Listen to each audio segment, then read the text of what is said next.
خبرني عنك، هي السلسلة بتعرف فيها الأخبار اللي دايرة اليومين دول في السوشيال ميديا. حسام حبيب يخرب بيت ام شيرين لبيت ام حسام حبيب. كابتن بهاء صاحب قناة كنترول زد أعلن بشكل رسمي انتهاء سيزون الحب والكنترول الدولي الأول، مستنيين رجعته في أقرب وقت. والرابر أحمد سانتا يستمر في الغياب عن جمهوره في الأغاني، حيث ظهر في فيلم صقر وكناريا بأغنية دي الطريقة. دي الطريقة يا شباب رديئة. وعلى سيرة الغياب، استمر من يتذكر القائد المحبوب محمد كيو، أفجر شخص كان بيعمل محتوى رياكت في مصر، يستمر عن الغياب بعد عدة أسباب ذكرها، وأهمها إن هو محتاج يبقى مأمن نفسه. في الأول والآخر يوتيوب منصة ممكن تقع وتختفي في أي لحظة. على سيرة الرياكت والناس اللي افتقدناها أيضا، الشاطر والتيشيرت المخطط.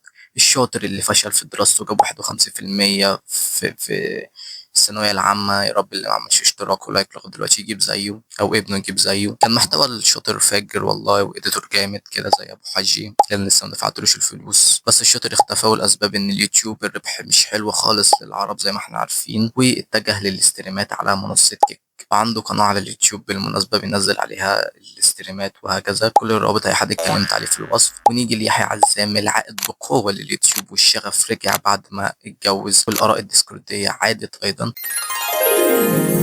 أتمنى أكون لخصت الأخبار. لو في حاجة ضاعت يا ريت تقولي في الكومنتات، وقول لي رأيك في السلسلة دي. متنساش تشترك. السلام عليكم.